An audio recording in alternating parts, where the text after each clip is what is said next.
শেষে আমি যদি প্রশংসা করতে যাই, লিজা আপুর প্রশংসা করে না শেষ করতে পারবো না।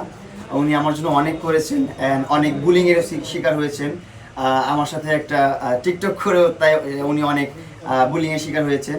এই জন্য আমি লিজা আপুর কাছে খুবই আন্তরিকভাবে দুঃখিত অ্যান্ড সরি জানাচ্ছি। আর আপনারা যারা আছেন তারা কেউ বুলিং করবেন না, কারণ উনি একটা আমার আপন বড় বোনের মতন অ্যান্ড আমাকে ছোট ভাইয়ের মতন ট্রিট করেন। ছোট ভাইকে যেভাবে রক্ষা করতে হয় সেভাবে তিনি আমাকে রক্ষা করতেছে। তো আপনাদের বুলিংয়ের কারণে একটা সময় মানুষের শুনতে শুনতে একটা মানুষের মনে অনেক আঘাত আসে, একটা মানুষের মনে নেগেটিভ আসে। আমি জানি লিজা আপুর মনে কখনো আমাকে নিয়ে নেগেটিভ চিন্তা ভাবনা আসবে না, কখনো আমাকে নিয়ে এটা ভাববে না যে মামুনের জন্য আমি বুলিংয়ের শিকার হচ্ছি, এটা কখনো বলবেন আমি জানি। তারপর আমি বলছি আপু সরি, আপনি রাগ করবেন না। আর যারা বুলিং করছেন তাদেরকে আমি আন্তরিকভাবে রিকোয়েস্ট করতেছি যে আপনারা বুলিং করেন না এসব নিয়ে। উনি আমার একটা আপুর মতো নাই, উনি আমার আপু, ঠিক আছে? আমি ওনার ছোট ভাই, উনি আমাকে আগলে রেখেছেন ছোট ভাইয়ের মতন অ্যান্ড আগলে রাখবে। ওনাদের মতন মানুষ আমার লাইফে থাকলে আমি ভালো কিছু করতে পারবো ইনশাল্লাহ। আমি মনে করি অবশ্যই আমার কৃতজ্ঞতা প্রকাশ করতে হবে লিজা আপুর জন্য, কারণ লিজা আপু আমার জন্য অনেক করেছে, অনেক, যার বহিঃপ্রকাশ আমি করতে পারবো না, মুখে বলে শেষ করতে পারবো না। উনি আমার অ্যাজ একটা ছোট ভাই হিসাবে নিজের ভাই মনে করে আপন ভাইয়ের জন্য যেভাবে কষ্ট করতে হয় সেভাবে কষ্ট করে আমাকে উনি যতটুকু করার জন্য করা দরকার করেছেন। অ্যান্ড আমি অনেক কৃতজ্ঞ লিজা আপুর কাছে, সবসময় সারা জীবন কৃতজ্ঞ থাকবো। আর আপুর জন্য সবসময় ভালোবাসা আর দোয়া থাকবে আমার অন্তরস্থল থেকে। আর আপুর কাছে আমি দোয়াই চাই সবসময়। লিজার কাছে লিজাকে অনেক ধন্যবাদ দিই। লিজা ছোট ভাইয়ের জন্য যা করছে ভালোই করছে, খুব খুশি হয়েছি। কিন্তু লিজা ওই যে আমার ফোন ধরে নাই কেন, তখন তো কাজ করে কমপ্লিট করতে পারেনি। এই কারণে আমি ফোন দিতে আসি, লিজা কমপ্লিট করতে পারে নাই, তারপর তুমি কান্নাকাটি করো, উনি কি বলবে, কি উত্তর দিবে, কি কইব, আন্টিরে কি ভালো কথা কমো, কি যদি সুখবর হয় আন্টি বললে আন্টি যেমন খুশি হইব। কারণ ধরুন কিছু করতে পারতাছি না, আন্টি কিভাবে ফোনটা দেবো, এই কারণে ফোনটা দেয়নি। যখন দেখছে সুখবর, আলহামদুলিল্লাহ আমার কাছে সাথে সাথে ফোনটা দিয়া জানাইছে।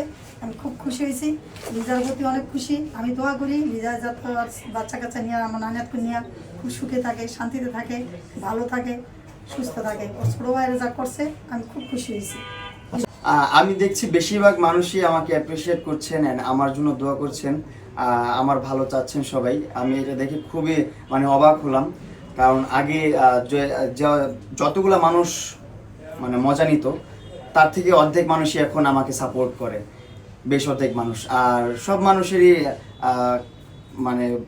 লাভার্স হেটার্স বোধ থাকেই, তো আমার ওই রকমই কিছু হেটার্স তো থাকবেই যাদেরকে আমি কখনো পরিবর্তন করতে পারবো না। আর তাদের জন্য আমি দোয়া করি, তাদের জন্য আমার মন থেকে ভালোবাসা। যারা আমাকে নিয়ে সমালোচনা করে, যারা আমার বিষয়গুলো নিয়ে হাসি ঠাট্টা করে, মস্করা করে, তাদেরকেও আমি ভালোবাসা জানাই আমার অন্তরস্থল থেকে। আমার এই ছোট ভাইটার ভালোবাসা নেবেন আপনারা, আর আমার জন্য দোয়া রাখবেন। আমি ব্যবসা প্রতিষ্ঠান নিয়ে আগাচ্ছি, আমি এই ব্যবসা প্রিন্স কাট সেলুনটা নিয়ে ভালো কিছু করতে চাচ্ছি, বাংলাদেশে অন্যরকম একটা আলোড়ন সৃষ্টি করতে চাচ্ছি প্রিন্স কাট সেলুনের মাধ্যমে।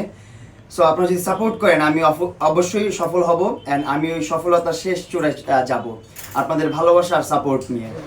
আর আল্লাহ তাআলা যদি কারো ভালো চায়, আল্লাহ তাআলা যদি কারো ভালো লিখে রাখে, দুনিয়াতে কোনো বাধাই তাকে আটকে রাখতে পারবে না, কোনো বাধাই তাকে দমন করতে পারবে না, সে সফলতা চূড়ায় যাবে ইনশাল্লাহ। আর সবার জন্য আমি দোয়া রাখি, ভালোবাসা রাখি। আর যারা আমাকে ভালোবাসতেছেন, সাপোর্ট করতেছেন, তাদের জন্য আমি আমার আপনাদের ঋণ আমি শোধ করতে পারবো না কখনো। আমি এমন একটা জিনিস দেখছি যেটা হচ্ছে আমার জন্য মানুষ রাস্তায় আন্দোলনে নামছে, আমি মামুন কখনো চিন্তা ভাবনা করি নাই। আমাকে নিয়ে মানুষ এত ট্রল করে, এত খারাপ কথা বলে, এত বাজে মন্তব্য করে, কিন্তু আমি যখন বিপদে পড়েছি তখন কিন্তু ভালো মানুষ বেঁচে আছে পৃথিবীতে, এটাই তার প্রমাণ যে ভালো মানুষ আমার জন্য আন্দোলনে নামছে। তারপর আরো অনেক কিছু করছে। আন্দোলন করতে বলি না আমি কাউকে, কারো বিরোধিতা করতে বলি না আমি। আপনারা যে এটা করছেন, এটা দেখে আমার কাছে অনেক অবাক লাগছে। আমি অনেক চিন্তা ভাবনা করি, অনেক ফিল করি জিনিসটাকে। যাই হোক, আপনারা আমার জন্য ভালোবাসা রাখবেন, দোয়া রাখবেন। আমি আপনাদের জন্য দোয়া করি, অনেক ভালোবাসা আপনাদের জন্য। ওইখানে তো আপনার অর্গানিক খাবার সব হচ্ছে, ওইখানে ভেজিটেবল, তারপর মাছ মাংস, এগুলো প্রতিদিন হচ্ছে যে ভালোই খাওয়া দাওয়া করতাম। ওইখানে ওরকম কিছু না, আমি বললাম না হোস্টেল প্যাটার্নের আর কি, হোস্টেলই মনে করেন। ওইখানে ভিতরে ঢোকার পর আপনি যদি ওটা পজিটিভলি নেন ওটা পজিটিভ, আপনি যদি নেগেটিভলি নেন তাহলে আপনি নেগেটিভ। তো আসলে কেউ তো আর ইচ্ছা করে বিপদ চায় না, কেউ তো আর ইচ্ছা করে সাজা খাটতে চায় না।